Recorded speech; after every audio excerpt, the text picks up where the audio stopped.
La zone est quadrillée jour et nuit par l'armée indienne qui traque sans relâche les moindres mouvements le long des rives. Nous sommes dans la Sir Creek, un estuaire de 100 km de long entre l'Inde et le Pakistan. Une bande maritime que les deux pays se disputent depuis plus d'un demi-siècle. Ce sont les rares images de militaires en opération de surveillance dans cette région frontalière. Seule une équipe de la télévision indienne a pu les accompagner. Aucun étranger n'est autorisé à se rendre dans cette zone ultra sensible. Les côtes pakistanaises sont à quelques dizaines de kilomètres seulement. Comme une démonstration de force devant les caméras, 4 hommes sont arrêtés ce jour-là. Des pêcheurs de nationalité pakistanaise accusés d'être entrés illégalement sur le territoire indien. Chaque année, des centaines de bateaux sont arraisonnés et leurs équipages emprisonnés pour avoir passé une frontière invisible. L'objet de la discorde, la ligne de démarcation au cœur de la Sir Creek. Pour l'Inde, la frontière passe au milieu de l'estuaire. Le Pakistan, lui, s'estime souverain sur l'ensemble de la crique. Deux positions inconciliables. Toutes les tentatives de négociation jusqu'à aujourd'hui se sont soldées par un échec.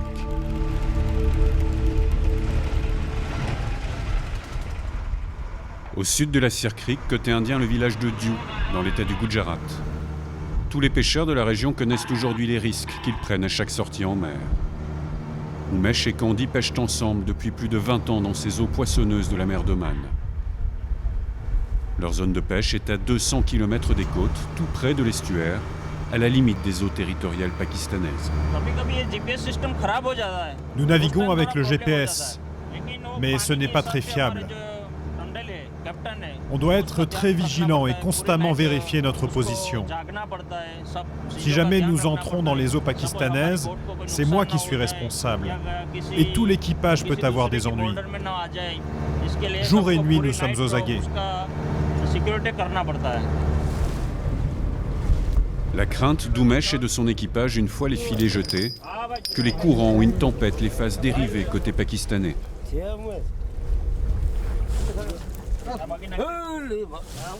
Ils vont passer 10 jours dans la zone de la Sir Creek, le temps de remplir les cales du bateau. 10 jours de pêche, la peur au ventre, avec une seule obsession, éviter les patrouilles pakistanaises.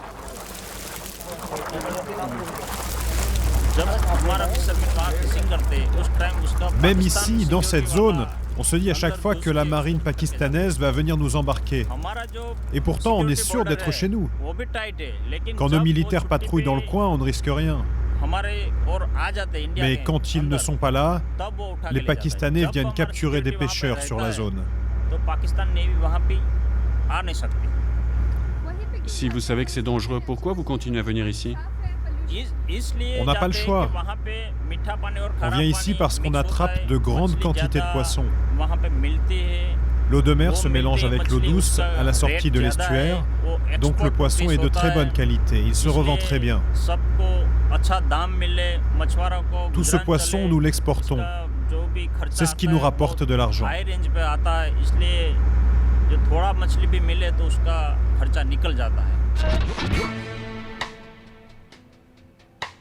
Voici ce à quoi Umesh et ses hommes ont jusqu'à présent échappé. Une arrestation en pleine mer par les gardes-côtes pakistanais. Sur ces images diffusées en boucle sur les chaînes nationales, 3 chalutiers indiens sont arraisonnés. C'était au mois de septembre dernier. À bord, 16 hommes, tous pêcheurs. Ils affirment ignorer que leur bateau dérivait dans les eaux pakistanaises. Nous étions en train de patrouiller. Dans la nuit, nous avons repéré 3 bateaux que nous avons traqués avant de les arraisonner. Nous étions en train de dormir sur le bateau lorsqu'on nous a arrêtés. Les gardes-côtes m'ont demandé de couper le moteur. Je ne pensais pas que nous étions au Pakistan. Ces pêcheurs devront abandonner leur bateau sur le champ. Ce ne sont ni des trafiquants, ni des espions ou des terroristes. Ils sont juste accusés d'être entrés dans les eaux pakistanaises. Pour cela, ils risquent plusieurs années d'emprisonnement.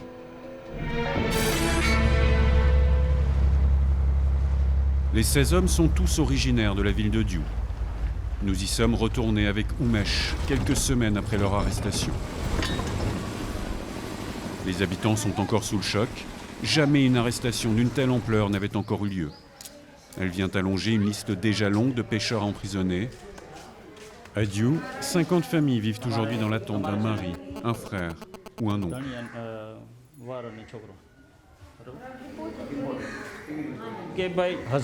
Le mari et le fils de cette femme sont emprisonnés. Il n'y a plus personne pour la soutenir. Pour elle, c'est le mari. Et elle, ce sont 2 fils qui sont derrière les barreaux. Mon fils est un simple pêcheur. Il n'a commis aucun crime. Il n'a posé aucune bombe. C'est quelqu'un d'honnête et droit. Aujourd'hui, il est dans une prison alors qu'il n'a rien fait. Est-ce que vous pouvez me dire qui va le sortir de là? Quelques ruelles plus loin, Umesh veut nous faire rencontrer la famille de l'un des 16 membres d'équipage, arrêté en pleine nuit. Voici sa femme. Elle est sans nouvelles depuis. Ils sont partis en groupe. Il a été capturé, je ne sais pas pour quelle raison. J'ai appris ça par hasard en regardant la télévision. Et là, vous savez où il se trouve? Comment il se porte? S'il est bien nourri? Il a disparu. Je n'ai pas reçu de lettre. Je ne sais même pas où il est. Vous comprenez ce qui est arrivé? Non, je suis en colère, mais que voulez-vous que je fasse? Je suis impuissante et j'ai peur. Je n'ai plus d'argent pour nourrir mes enfants. C'est lui qui ramenait l'argent. Moi, je ne travaille pas et je ne sais pas comment je vais faire pour les élever. Aujourd'hui, en attendant son retour, Vidyaben répare les filets des autres pour pouvoir nourrir ses 2 enfants. Son mari connaissait les risques qu'il prenait. Avant son départ en mer, il lui avait laissé de l'argent, 100 €, au cas où il ne reviendrait pas. De l'autre côté de la frontière aussi, les femmes espèrent le retour des leurs.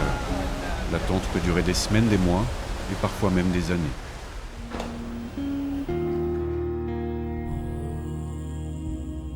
Le village de Dabla, au Pakistan, 30 km au sud de Karachi. Les habitants célèbrent ce matin la fin du Ramadan, la rupture du jeûne. L'occasion pour toutes les familles de se retrouver et pour les hommes de penser aux absents ce jour-là.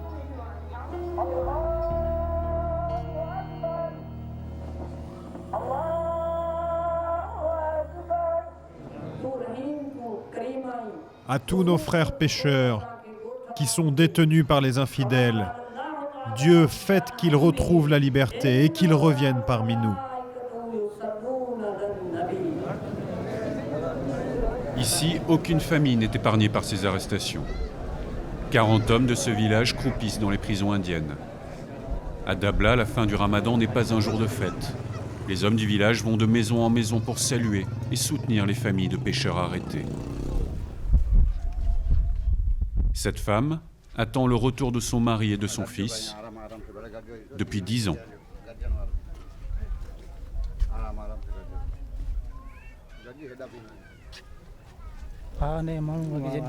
Tout le monde connaît sa situation. C'est devenu une pauvre femme, voilà, c'est tout. Et pourtant, il faut qu'elle tienne bon. Nous, on est des hommes. On sait qu'on doit continuer à prendre la mer. Elle, que voulez-vous qu'elle fasse? C'est fini. Tous les hommes de cette famille sont emprisonnés. Ils ont dérivé un soir de tempête. Pour leurs femmes, il faut survivre sans argent et parfois sans espoir. La dernière fois qu'Hamida a reçu des nouvelles de son père, c'était il y a 5 ans. Quelques mots sur cette lettre et depuis plus rien. Je vais bien ici et ma santé va bien. Ne vous inquiétez pas pour moi. Priez Allah pour que je sois vite libérée.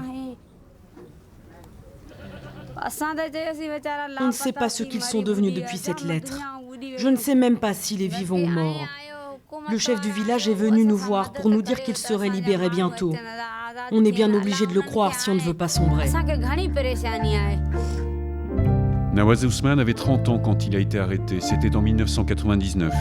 Il attend toujours d'être libéré à la faveur d'un échange de prisonniers. Pour connaître le sort de tous ces pêcheurs emprisonnés de part et d'autre de la frontière, nous nous sommes rendus côté pakistanais à Karachi, dans la prison de Landi, la seule où nous avons été autorisés à tourner. Parmi les 2000 détenus, 562 pêcheurs indiens, maintenus à l'écart des autres prisonniers. Ce matin-là, Le ministre en charge des prisons s'est déplacé en personne pour nous accompagner.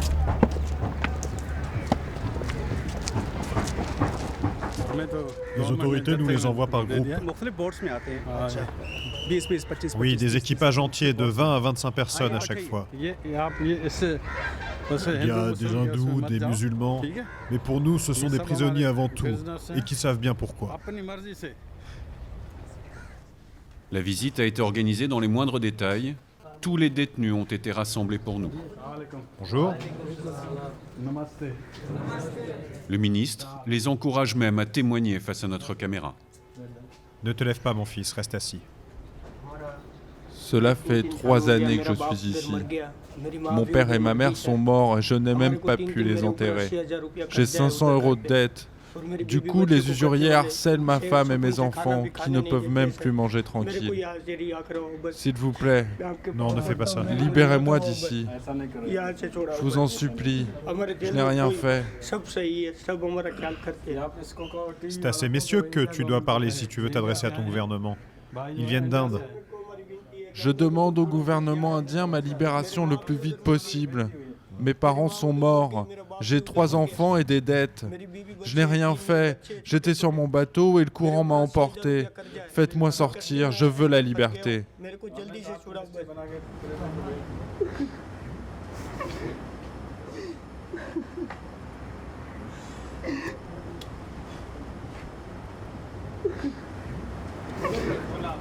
Allez, levez-vous, mettez-vous là et faites une ligne. Allez. À côté, dans une autre pièce, les derniers arrivés nous sont présentés. Ce sont les 16 hommes du village de Diu. Le plus jeune a tout juste 18 ans. Nous avons très peur. Quand on voit que les autres sont là depuis plusieurs années, on se dit que nous, ce sera pareil. Nous non plus, on n'est pas contents que vous soyez là. On sait que vous seriez beaucoup mieux auprès de vos familles. Le directeur de la prison nous demande de filmer les autres pêcheurs, transformer le temps de notre présence en otages, qu'il s'agit d'exhiber au gouvernement indien. Tous ont déjà été jugés, un procès expéditif. Aucun ne sait quand il sortira. Le gouvernement indien n'a qu'à agir et libérer nos prisonniers. Quand un citoyen américain se fait enlever quelque part dans le monde, toute l'Amérique est derrière lui pour le libérer. Ici, il y a plus de 500 Indiens qui croupissent et leur gouvernement ne fait rien. Après tout, c'est vrai que ce n'est pas de leur faute. Ce sont les courants qui les ont fait dévier jusqu'ici.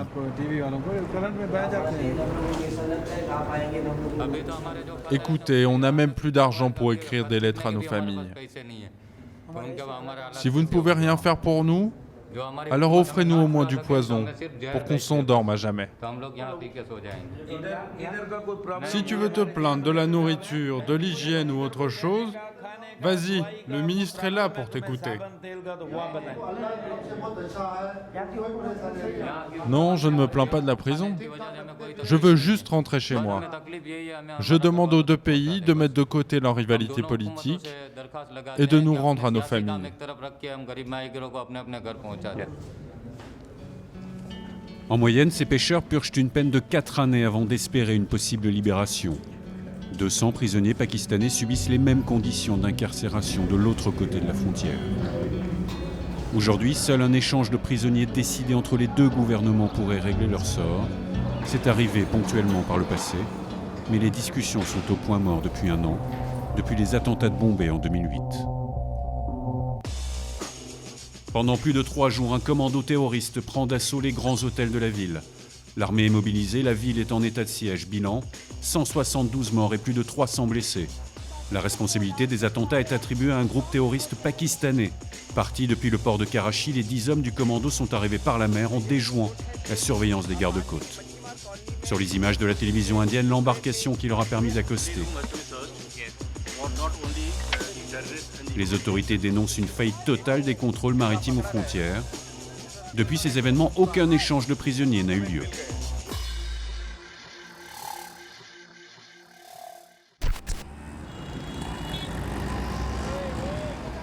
À Karachi, au Pakistan, quelques rares activistes pourtant tentent de débloquer la situation. Des avocats se mobilisent. Dans ce cabinet, Ansar Burnet défend les droits des pêcheurs depuis plus de 30 ans. Il a répertorié les 800 dossiers en cours, les pétitions et les centaines de lettres adressées aux autorités.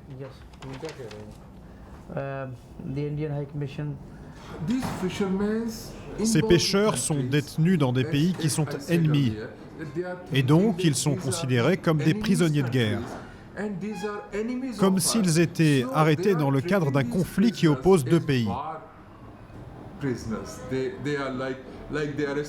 N'importe qui rentrerait dans les eaux indiennes ou pakistanaises, il serait reconduit dans les eaux internationales.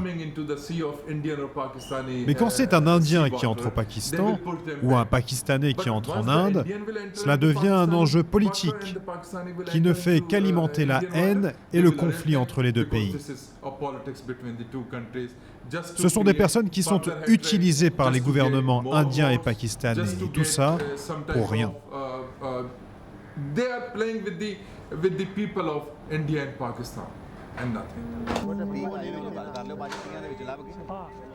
Des pêcheurs victimes aujourd'hui d'un jeu diplomatique qui les dépasse. Des pions que chaque pays avance quand bon lui semble. Exemple, en décembre dernier, une libération aussi discrète qu'inattendue de 100 pêcheurs indiens.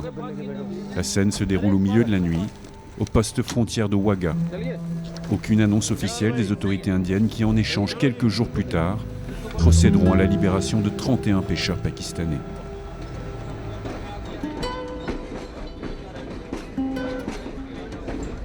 Ces hommes ont tous passé 3 années derrière les barreaux de la prison de Landi.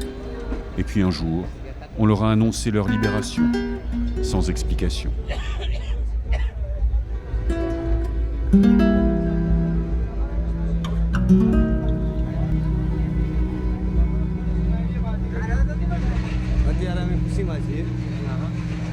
Maintenant, nous sommes heureux. On va retrouver nos familles et fêter les retrouvailles.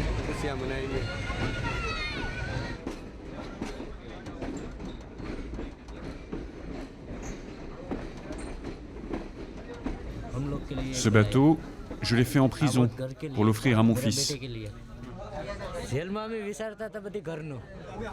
Tout le temps en prison, je n'ai pas arrêté de penser à ce moment. Je pensais à mes enfants, ma femme, mes parents. Que faisaient-ils? Est-ce qu'ils s'en sortaient? Parfois, je m'inquiétais tellement que j'en étais malade. Alors, pour me calmer, je me forçais à dormir, mais je me demandais tout le temps, est-ce qu'on va être libéré un jour? Est-ce qu'ils vont nous laisser sortir?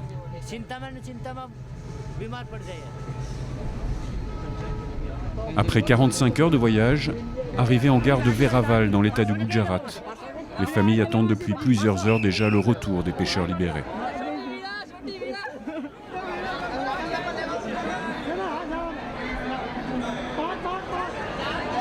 Manu, lui, arrêté en 2006, cherche dans la foule sa femme, sa mère et ses 2 enfants qu'il n'a pas vus depuis.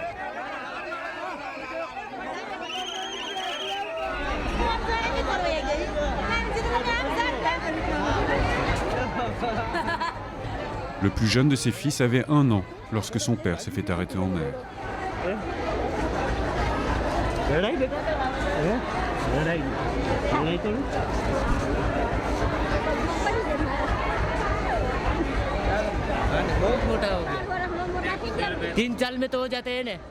Je suis ému de voir comment ils ont grandi en 3 ans. Regardez comme ils sont grands maintenant. Et toi, tu es content de voir ton père? Oui, je suis content. Vous avez pensé à un moment qu'il ne reviendrait peut-être jamais? Non, non, on avait confiance en Dieu. C'est lui qui a ramené notre fils aujourd'hui. Dans cette histoire, Manu a perdu son bateau et son envie de reprendre la mer. Il ne pêchera plus. Lui et sa famille ont décidé de travailler la terre. Une seconde chance que tous ne connaissent pas à leur retour.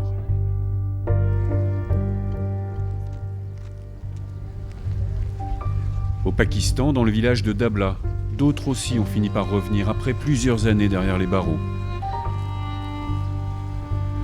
Mais ils n'ont jamais retrouvé la vie qu'ils menaient avant.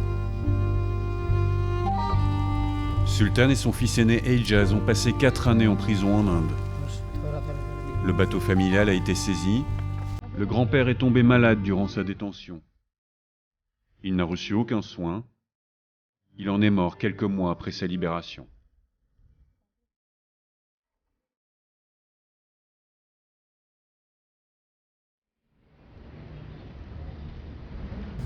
Nous ressentons de la colère. Oui, nous sommes en colère aujourd'hui. Pourquoi les militaires nous ont arrêtés avec notre grand-père? Dites-moi pourquoi ils ont fait ça. Nous n'étions pas coupables et nous avons passé 4 ans en prison. Ils nous ont tout pris, nos filets, notre bateau. Qui nous les rendra un jour? On retournera pêcher dans la Serre-Creek, même si on a peur. Notre cœur n'est plus qu'une pierre, mais il faut y retourner.